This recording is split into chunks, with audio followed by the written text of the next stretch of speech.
अज्ञानतिमिरान्धन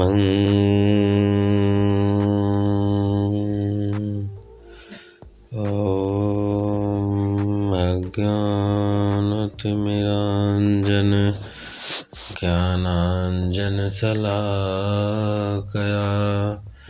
चक्षुर्मिलितं येन तस्मै श्रीगुरवे नमः। ॐ मङ्गलं भगवान् विष्णु मङ्गलं गरुडध्वज मङ्गलं पुण्डरीकाक्षाय मङ्गलाय तनोहरि।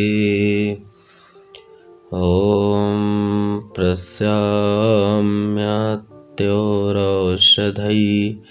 पूर्वो देवयुक्ति व्यापाश्रय्य मानसो ज्ञानविज्ञान धैर्य स्मृति समाधिभिः। अर्थात शरीर संबंधी दोष अथवा रोग दैव व्यापाश्रय औषध योगों से शांत होते हैं अथवा किए जाते हैं, और मन संबंधी दोष अथवा रोग ज्ञान विज्ञान धैर्य स्मृति समाधि आदि द्वारा शांत होते हैं। इस प्रकार आज मणिपुर चक्र की व्याख्या, उसके असंतुलन से कौन कौन से रोग होते हैं। ऊर्जा ब्रह्मांड के प्रत्येक उपादान जड़ चेतन सभी में विद्यमान है। ऊर्जा को परिभाषित करना ऐसा ही है जैसे सूर्य की किरणों को कैद करना। तथापि ऊर्जा ही जड़ चेतन का आधार है। भौतिक जगत में सब कुछ भौतिक स्वरूप में ही परिलक्षित होता है। उसके संचालन एवं स्थापन के पीछे की अदृश्य आश्रव्य अव्यक्त अस्पर्श्य शक्ति को हम नहीं पहचान पाते। यह शक्ति ही ऊर्जा है, जिसे दार्शनिकों एवं वैज्ञानिकों ने अलग अलग रूपों से परिभाषित किया है। सर्वोपरि ऐसे ही सशक्त स्रोत भारतीय यौगिक सिस्टम में वर्णित चक्र हैं, जिनके ज्ञान को प्रयोग कर हमारे ऋषि मुनियों ने अपने को स्वस्थ कर जीवेम शरद सतः 100 वर्ष तक जीने का संदेश दिया था। आधुनिक युग में 100 वर्ष तक जीने का विचार ही लुप्त हो गया। ऊर्जा के परिणाम के आधार पर इन केंद्रों का महत्व छोटे बड़े के रूप में आंका गया है। ऊर्जा के महत्वपूर्ण सघन बिंदु को जंक्शन अथवा चक्र कहते हैं। योग शब्द की उत्पत्ति संस्कृत भाषा के युज धातु से हुई है, जिसका तात्पर्य जोड़ना मिलाना। सूक्ष्म रूप से इसका अर्थ वैयक्तिक चेतना का ब्रह्मांड की चेतना से मिलन, आत्मा एवं परमात्मा का विलीनीकरण अर्थात एकीकरण।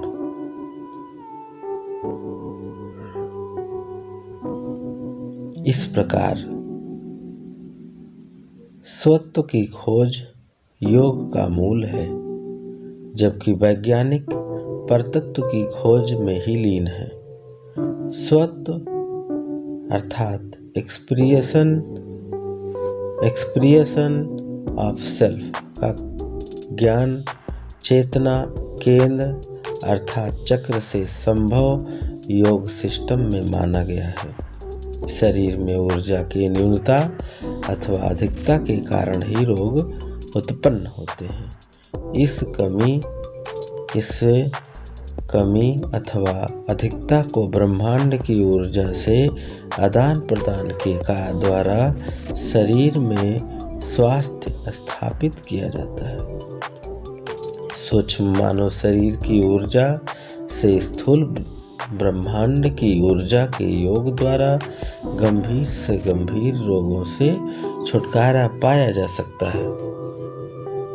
चक्र ऊर्जा के महत्वपूर्ण रिसीवर, वितरक तथा ट्रांसफार्मर हैं। यही नहीं, इनकी स्थिति एवं कार्य का महत्व शरीर में सुलभ अंतःस्रावी ग्रंथियों के समतुल्य है, जिनका रासायनिक स्राव स्रावित होकर सीधे रक्त प्रवाह के माध्यम से शरीर के कोने कोने में जाकर शरीर के विभिन्न तंत्रों का पोषण करते हैं। प्रकृति के खूबसूरत उपादान कमल पुष्प को ही हमारे ऋषियों मुनियों ने ऊर्जा का क्षेत्र चक्र का प्रतीक क्यों माना है, यह विचारणीय अत्यंत सारगर्भित है। कमल पुष्पों में अपना कमल अन्यान्य पुष्पों में अपना सिरमौर स्थान रखता है। यह न केवल प्रकृति की अद्भुत संरचना सुंदरता के दृष्टिकोण से है, अपितु इसके आंतरिक गुण भी उतने ही सुंदर और महत्वपूर्ण है। यह प्रकृति के अनुरूप ही स्पंदन करता है। प्रकृति खिलती है तो यह भी खिलता है। अर्थात आपने देखा होगा कि कमल एक ऐसा पुष्प है जो सूर्य के उदय होने पर वह खिलता है और सूर्य के अस्त होने पर वह संकुचित होता है। प्रकृति का प्रस्फुटन 5 तत्वों पर आधारित है और कमल पुष्प 5 तत्वों को सर्वाधिक आत्मसात एब्जॉर्ब करता है। जगत की संपूर्ण गतिविधियां सूर्य के इर्द गिर्द ही केंद्रित हैं और कमल का भी ऐसा ही है। मणिपुर चक्र के बारे में ऊर्जा के सिद्धांत के अनुरूप ही कमल शीतलता, जल में शीतलता, कंकड़ शुष्कता, कीचड़ आर्द्रता, वायु प्रकाश, सूर्य की किरणों से परिपूरित है। पंखुड़ियों एवं तलों की संख्या बढ़ती जाना मानव शरीर में चक्रों के नीचे से ऊपर के क्रम में उनकी शक्ति एवं प्रभाव, उनमें अंतर्निहित ऊर्जा का मापदंड है। प्रथम 3 मूलाधार चक्र स्वाधिष्ठान एवं मणिपुर चक्र को भौतिक चक्र के वर्ग में बांटा गया तथा बढ़ते क्रम में अनाहत, विशुद्ध, आज्ञा और सहस्त्रार्थ चक्र को पराभौतिक चक्र के अंतर्गत।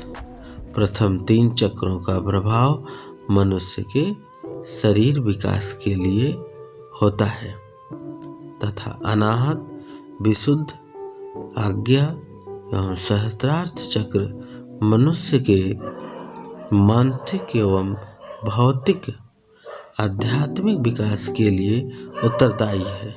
जैसा कि हम जानते हैं कि मानसिक एवं बौद्धिक क्रियाओं जैसे सोचना, समझना, विचार करना, कल्पना करना आदि पराभौतिक है तथा इनसे ही मनुष्य की चेतना एवं जागृति का आकलन होता है। पराभौतिक नाड़ियों में दो रूपों में बताई गई हैं, एक प्राणवाहिनियाँ और दूसरी मनोवाहिनियाँ। चाइनीज दर्शन के अतिरिक्त शिव संहिता में 14 प्रमुख वेसल्स बताई गई हैं। इनमें से 3 सुषुम्ना, इंगला, पिंगला सबसे महत्वपूर्ण है। इस प्रकार आगे भारतीय योग दर्शन में ने वैसे तो 88,000 चक्रों को चिन्हित किया, परंतु लघु सूक्ष्म के रूप में 7 चक्रों को ही महत्वपूर्ण माना। उनमें से 3 नंबर का चक्र मणिपुर चक्र तंत्र और योग साधना की चक्र संकल्पना का तीसरा चक्र है, अर्थात यह चक्र नाभि के पीछे स्थित होता है। इसका आधार अग्नि तत्व है होने से इसे सूर्य केंद्र अथवा अग्नि केंद्र भी कहते हैं। साधक की कुंडलिनी के मणिपुर चक्र में पहुंचने पर वह स्वादिष्ठान चक्र के निषेधात्मक पक्षों पर विजय पाकर स्पष्टता, अध्यात्म, आत्मविश्वास, आनंद, भरोसा, ज्ञान, बुद्धि, सही निर्णय लेने की क्षमता जैसी मणि के जैसे गुण प्राप्त हो जाते हैं। यह चक्र अग्नाशय, पैनक्रियाज, पाचन तंत्र की प्रक्रिया को नियमित करता है। इस चक्र के असंतुलन से अनेक रोगों का जन्म होता है। इस चक्र का रंग पीला और यह मानव शरीर की सभी प्रक्रियाओं पर नियंत्रण और पोषण करने वाले 10 प्राण शक्तियों का प्रतीक है, अर्थात 10 पुष्प दल, 10 कमल दल, 10 चक्र। इसकी पंखुड़ियां मणिपुर चक्र में 10 दल होते हैं। इस चक्र के देवता माता लक्ष्मी सहित विष्णु भगवान है। इसका मंत्र रम से होता है, रम है। मणिपुर चक्र 10 पंखुड़ी दल कमल का प्रतीक है। इस प्रकार आगे शरीर में ऊर्जा की न्यूनता अथवा अधिकता के कारण ही रोग का जन्म होता है। जैसा कि आपको ज्ञात है कि आयुर्वेद महागुरु चैनल में आपको अग्रसर विवेक, ज्ञान, बुद्धि, रोग से संबंधित वीडियो निरंतर आपको मिलते हैं। इसी क्रम में आज आपको मणिपुर चक्र की विशिष्ट गहराई में ले चल रहे हैं। इसी कमी अर्थात रोग उत्पन्न होते हैं। इसी कमी अथवा अधिकता को ब्रह्मांड की ऊर्जा से आदान प्रदान के द्वारा शरीर में स्वास्थ्य स्थापित किया जाता है। यदि मानव शरीर में सूक्ष्म ऊर्जा है तो स्थूल ब्रह्मांड की ऊर्जा के परिणामतः गंभीर से गंभीर रोग रोगों से छुटकारा पाया जा सकता है। बाहरी ऊर्जा हमें विभिन्न स्रोतों से प्राप्त होती है, जो समय समय पर मौसम, वातावरण में परिवर्तन होने के साथ साथ मानव शरीर को भी निरंतर प्रभावित करती है। ऋतुएं अपेक्षाकृत लंबे समय तक एक विशिष्ट ऊर्जा के प्रभाव को सूचित करती हैं। अतः छोटे से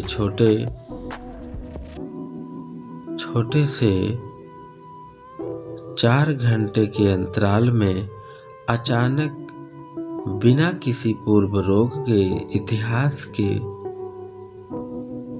ही रोगी गंभीर रोग जैसे हृदयघात, हार्ट अटैक, पक्षाघात अर्थात फालिस, दौरे अर्थात मिर्गी, उल्टी, दस्त आदि से पीड़ित हो जाता है। यह केवल उन्हीं लोगों को होता है जिनकी प्रतिरोधक क्षमता कम होती है। वैज्ञानिकों द्वारा चक्रों के कार्य क्षमता मानव शरीर के अंतःस्राव सिस्टम के समतुल्य माने जाते हैं। यह मणिपुर चक्र के व्यक्ति को हम कैसे जाने कि यह चक्र सक्रिय है, संतुलन में है। 7 से 8 घंटा निद्रा धारण करते हुए पीठ के बल सोने वाले व्यक्ति का मणिपुर चक्र प्रधान होता है। चक्र नंबर 3, मणिपुर चक्र लीवर और अग्नाशय को प्रभावित करता है। इससे 3 प्रकार के हार्मोन्स स्रावित होते हैं। पहला, इंसुलिन, ग्लूकोजन और थाइमस हार्मोन्स उत्पन्न होते हैं। उग्रताल अर्थात वादन या ऑर्केस्ट्रा की रचना मणिपुर चक्र उदित इंसान, धूप, पके हुए गेहूं के खेत, सूरज मुखी अर्थात मणिपुर चक्र संतुलित होने पर व्यक्ति को धूप अच्छा लगता है, पके हुए गेहूं के खेत अच्छे लगते हैं, सूरजमुखी का पुष्प अच्छा लगता है। मणिपुर चक्र उदित इंसान को लेवेंडर जो पुदीना परिवार के 39 फूल देने वाले पौधों में से एक प्रजाति है। ऐसी ही मणिपुर चक्र वाले को खुशबू पसंद है। मणिपुर चक्र वाले व्यक्ति को लेवेंडर परिवार की 39 फूल देने वाले पौधों या प्रजातियों में से एक लेवेंडर है, जिसकी खुशबू मणिपुर चक्र वाले को पसंद होती है। मणिपुर चक्र सामने वाले इंसान का व्यक्तित्व जान लेता है। इस प्रकार का इंसान भावनाओं और अनुभव पर कार्य करता है। किसी के होने, प्रभाव और शक्ति और प्रचुर ज्ञान को जाकर देना, अपने अनुभव से बहते रहना बेहतर समझता है। आइए दोस्तों, इसके असंतुलित होने पर कितने रोग होते हैं? इसके असंतुलित होने पर 17 रोग होते हैं। 17 रोगों में एक एक कर हम जानेंगे कि 17 कौन कौन से रोग हैं। पाचन तंत्र संबंधी विकार। आने वाले समय में ये जो समय चल रहा है, सभी को 100 व्यक्ति में से 10 व्यक्ति में से 8 व्यक्ति 9 व्यक्ति पाचन तंत्र से पीड़ित हैं। चयापचय, खान पान का दूसरा नंबर, खान पान विषजन्य होना, टॉक्सिन युक्त होना। इस प्रकार के रोग उत्पन्न होते हैं जो संक्रमण युक्त हो, क्षयजन्य हो। तीसरा नंबर हेपेटाइटिस। हेपेटाइटिस यह रोग एक ऐसा रोग है जो आयुर्वेद में वर्णित है। यकृत की सूजन को अर्थात लीवर की सूजन को आंग्ल प्रदेश के अंग्रेजी डॉक्टर लीवर की सूजन को हेपेटाइटिस कहते हैं। हेपेटाइटिस रोगी के मन में संदेह उत्पन्न हो जाता है कि हेपेटाइटिस बहुत बड़ा रोग होता है। यह जान ले, लीवर की सूजन को हेपेटाइटिस कहते हैं। इस रोग के सामान्य कारणों में दर्दनाशक तथा सीधे यकृत को, लीवर को प्रभावित करने वाली दवाओं से विभिन्न प्रकार के वायरस उत्पन्न होते हैं, जैसे ओमिप्राजोल। गैसों से संबंधित अन्य प्रकार के कायम चूर्ण जैसे विषैले स्नायुपद युक्त औषधियों के साथ विरेचन, लगातार आदी होना गुलाम बनाकर रख लिया है आजकल के औषधियों ने।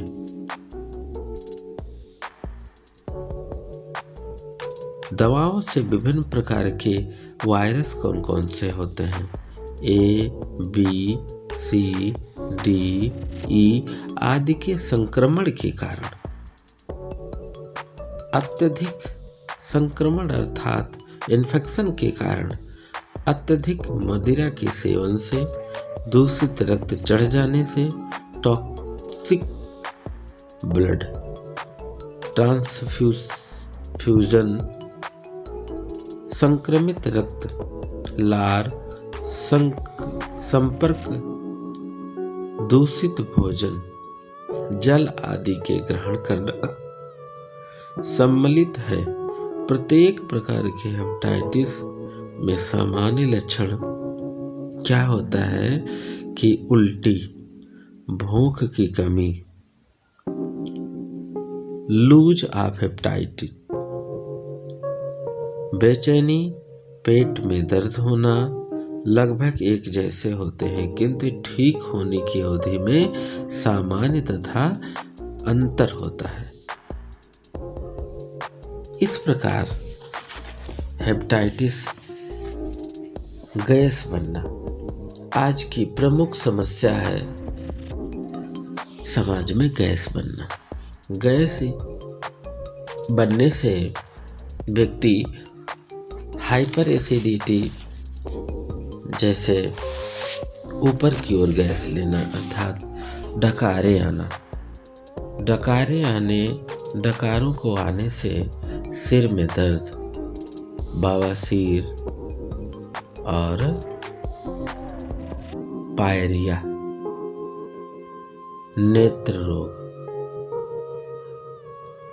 आंतों का उतरना जैसे अन्य रोग होते हैं। इससे शरीर का चक्कर, अनिद्रा, पेट में दर्द इस प्रकार देखा गया है। मधुमेह रोगी आजकल के समय में समाज में बहुत भयंकर रूप से फैल रहे हैं। 10 में 9 लोग मधुमेह जन्य रोगी। क्यों? मधुमेह जन्य का रोगी क्यों बढ़ रहे हैं?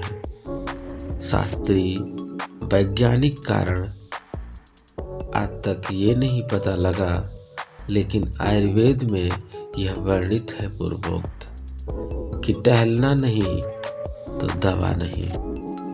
आयुर्वेद में मधुमेह रोगी सदैव के लिए पूर्ण स्वस्थ होते हैं। कब? जब आयुर्वेद के लक्षण परहेज के अनुसार रहें। आहार और विहार। आहार भोजन करना चबा चबा कर, एक रोटी कम ले, भोजन आधा पेट करें, जल आधे से ज़्यादा पिए। ठोस द्रव्य में भोजन आता है, जल अर्थात 12 आना। जैसे हमारी पृथ्वी जल के ऊपर तैर रही है, 75% जल, 25% पृथ्वी। इसी प्रकार से हमारा शरीर भी बना है। 250 ग्राम भोजन और 750 ग्राम जल यदि होता है तो व्यक्ति जल्द रोगी नहीं होता है। आहार करने के बाद तुरंत इफबट और आलस्यहीन नहीं बनना है। तुरंत जो है विहार के लिए अर्थात टहलने के लिए निकलना है। 1000 कदम कम से कम टहलें और जब तक लघुशंका ना हो जाए तब तक बिस्तर पर न जाए। अग्नाशय के रोग। अग्नाशय अर्थात पेनक्रियाज। पेनक्रियाज को जाने हम। पेनक्रियाज अग्नाशय को कहते हैं। आयुर्वेद में अग्नाशय एक उभयस्रावी ग्रंथि होती है।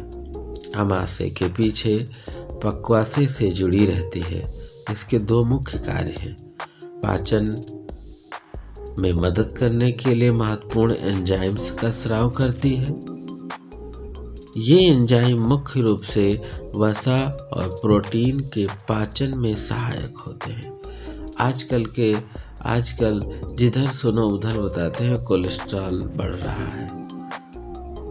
पेशाब चेक कराने पर प्रोटीन निकल रही है। इस प्रकार की तमाम रिपोर्टें हमारे पास आती रहती हैं, क्योंकि पेशे से हम चिकित्सक हैं। दूसरे नंबर पर इंसुलिन। इंसुलिन व ग्लूकागोन का रक्त में स्राव, ये दोनों ही ग्लूकोज के शरीर में चयापचय में मदद करते हैं। वह शरीर में ग्लूकोज की खपत को भी नियंत्रित करते हैं। इसके अतिरिक्त ग्लूकोज की ऊर्जा में परिवर्तन को भी नियंत्रित करते हैं। प्रायः अग्नाशय, प्रायः पेनक्रियाज की सूजन को मात्र अल्कोहल के सेवन से ही संबंधित माना जाता है, परंतु 80% व्यक्तियों में इसका कारण पित्ताशयरी, 10% में मदिरा का अत्यधिक अनयुक्तिक सेवन, 10% व्यक्तियों में इसके कारण पता ही नहीं चला। ग्रामीण क्षेत्रों में इसे एक सामान्य पेट दर्द मानकर इसके इलाज में कोताही की जाती है। अर्थात यदि आपके अग्नाशय में सूजन, पेनक्रियाज में सूजन है, तो 80% व्यक्ति को पित्त में पथरी। अग्नाशय सूजन का मतलब पेट में दर्द यदि है तो पित्त की पथरी 80% से ऊपर हो जाती है। अग्नाशय शोथ के 2 प्रकार होते हैं, तीव्र और जीर्ण। तीव्र अग्नाशय, इस रोग का आक्रमण प्रायः अचानक ही होता है। रोग का प्रभाव कई सप्ताह तक रहता है। पित्तास्मरी और सामान्य कारण पित्तास्मरी के कारण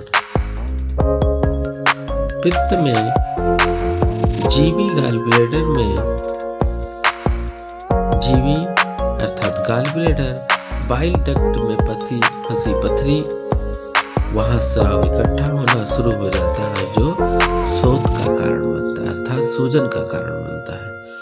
मदिरा के अधिक सेवन से पैनक्रियाज के कार्य में दबाव बढ़ जाता है, अग्नाशय शोथ की स्थिति उत्पन्न हो जाती है। यदि शरीर में ट्राइग्लिसराइड व कैल्शियम का स्तर बढ़ जाए, कीटाणु व जीवाणु के संक्रमण से, पेप्टिक अल्सर के कारण, किसी चोट की वजह से, गॉल ब्लैडर के ऑपरेशन के समय यदि अग्नाशय को आघात लगे तो पैनक्रियाज में सूजन हो जाती है। तीव्र अग्नाशय के सामान्य लक्षण क्या होते हैं? नाभि के ऊपरी भाग में पीड़ा, शोथ व उभार, खाने पीने के पश्चात पीड़ा का बढ़ना, लगातार उल्टियां होना। 4 नंबर नाड़ी की गति तीव्र होना। 5 नंबर त्वचा का पीला पड़ना, हल्का बुखार। 6 नंबर सांस लेने में पीड़ा व तकलीफ। 7 नंबर में घबराहट व अनिद्रा होना। तीव्र अग्नाशय शोथ को यदि सही समय पर पहचान लिया जाए तो इसकी चिकित्सा 3 से 16 दिन में पूर्णतया संभव है। वैज्ञानिक और आयुर्वेदिक खोज में बेहतर मिलता है, परंतु इसकी उपेक्षा के परिणाम यदि अग्नाशय में छिद्र हो जाए तो अग्नाशय को अपरिवर्तनीय हानि हो सकती है। परिणाम प्राणघातक भी हो सकता है अर्थात पेट दर्द में व्यक्ति मर भी सकता है, डेथ भी हो सकती है। अग्नाशय शोथ की तीव्रता से हृदय, फुसफुस अर्थात फेफड़े और वृक्क अर्थात गुर्दा के क्रियाकलाप भी बाधित हो सकते हैं। जीर्ण अग्नाशय, जीर्ण पैनक्रियाज, ओल्ड पैनक्रियाज स्वेलिंग। इस रोग का आक्रमण प्रायः अग्नाशय शोथ के आक्रमण के पश्चात ही होता है। सामान्य कारण मदिरा सेवन।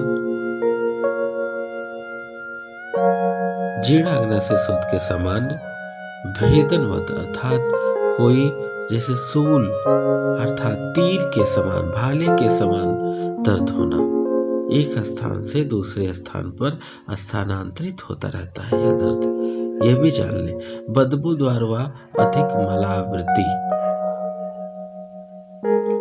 बदबूदार और अधिक मलावृत्ति अर्थात लैट्रिन का ज्यादा मात्रा होना। दूसरा, संपूर्ण उदर पर सूजन, शरीर में भारीपन महसूस होना, व्यक्ति की वजन में अचानक गिरावट होना, उदरसूल लंबे समय तक, पेट का दर्द लंबे समय तक रहने के पश्चात व्यक्ति को मधुमेह हो जाता है। जीर्ण पुराना पैनक्रियाज शोथ में लक्षण कई वर्षों तक उत्पन्न ही नहीं होते। कई बार इसके लक्षण मात्र हल्के पेट दर्द के साथ सामान्य पाचन संबंधी समस्याओं के समान होते हैं। अग्नाशय शोथ की पहचान किस प्रकार की जाए? यदि व्यक्ति एक सामान्य पेट दर्द की शिकायत लेकर आता है तो चिकित्सक बंधु उसे प्रायः पाचन संबंधी समस्या मानकर ही उपचार करते हैं। कई बार चिकित्सक सूझबूझ से रोग का शीघ्र निर्धारण मरीज की प्राण रक्षा कर सकता है। वह अग्नाशय को अपरिवर्तनीय क्षति से बचा सकता है। अग्नाशय का अन्य व्याधियों से सापेक्ष निदान भी आवश्यक है, क्योंकि जिस प्रकार का दर्द अग्नाशय शोथ में होता है उसी प्रकार का सूल, उसी प्रकार का दर्द, वमन जैसे लक्षण अन्य व्याधियों में भी होते हैं। इस प्रकार समय समय पर एक चीज की जानकारी पूर्णतया होनी बहुत जरूरी है। अग्नाशय को आपने जाना, फिर 7 नंबर जाने पित्ताशय, पित्त, गॉलब्लैडर, पेट, ग्रहणी, लीवर के विकार, स्प्लीन अर्थात तिल्ली के विकार, मणिपुर चक्र, नाभि चक्र के असंतुलन से हो जाता है। थकान, असंतुलित है तो थकान भी आती है। 9 नंबर सिर का दर्द। बहुत लोगों का सिर दर्द बहुत दिनों से बना रहता है।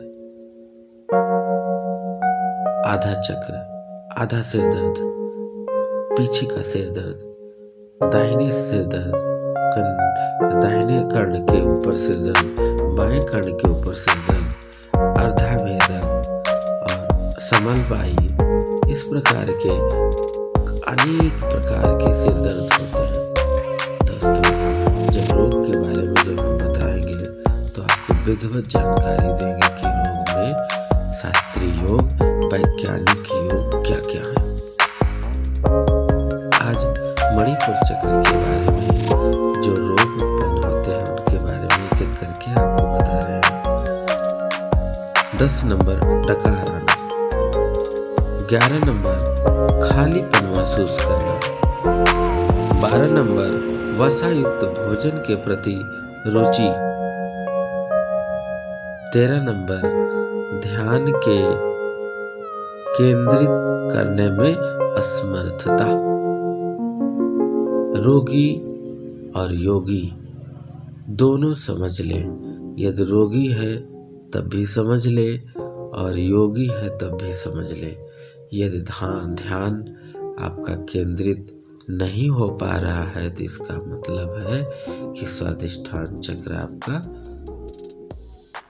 संतुलित नहीं है। इसलिए अपने गुरु से सलाह लें। रोगी, यदि आपका पेट दर्द और अन्य प्रक्रियाएं असमर्थता हो रही है,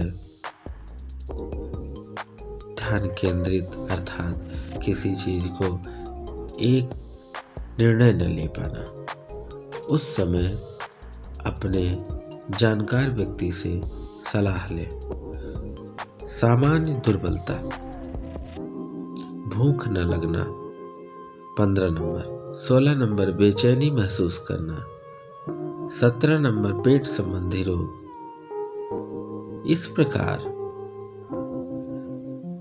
17 प्रकार के रोग इस योग के, इस चक्र के असंतुलित होने पर हो जाता है। यह मणिपुर चक्र के उपचार विधि में आगे हम आपको चौथा नंबर अनाहत चक्र के बारे में बताएंगे। और 17 रोग इसमें होते हैं। एक और होता है डायफ्राग एरिया अर्थात feeling of discomfort along diaphragm area. 19 number enlargement and tenderness in the liver area of abdomen. 20 number पर डायरिया, पतले दस्त, एब्डोमेन पेन, लीवर एरिया से लगा करके एब्डोमेन एरिया, पेड़ू भाग जो मूत्राशय के ऊपर का भाग जो होता है, जो छोटी आंतों का भाग होता है। हमारे पिताजी भी वैद्य थे, वो बोले कि 21 फीट ये छोटी आंत होती है। इस प्रकार ये चक्र होता है। आंतों का भी एक चक्र होता है, छोटी आंत का। आगे चलकर हम विधिवत जानकारी आपको देंगे कि चक्र में सबसे बेहतर चक्र आपको मूलाधार, स्वादिष्ठान, मणिपुर, 7 चक्रों में एक और चक्र होता है। सभी में तो आपको हम बताएंगे कि इसमें कमल की पंखुड़ी होती हैं, कमल दल होते हैं और इसमें इतने होते हैं। लेकिन एक ऐसा चक्र है जिसमें केवल एक भी कमल के दल नहीं होते हैं।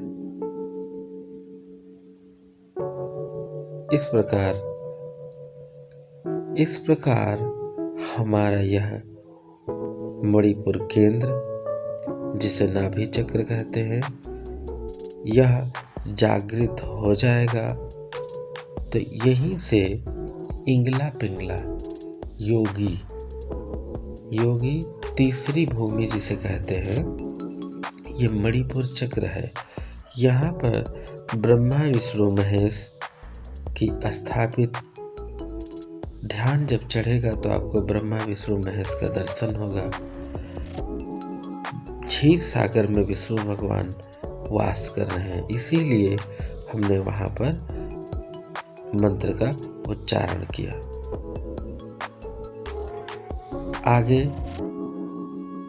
आगे आपको हम अनाहत चक्र के बारे में, जो 12 कमल दल से परिपूर्ण है, उसमें कौन कौन से रोग होते हैं, वह कैसे संतुलित रहेगा, इसके बारे में बताएंगे। धन्यवाद मित्रों।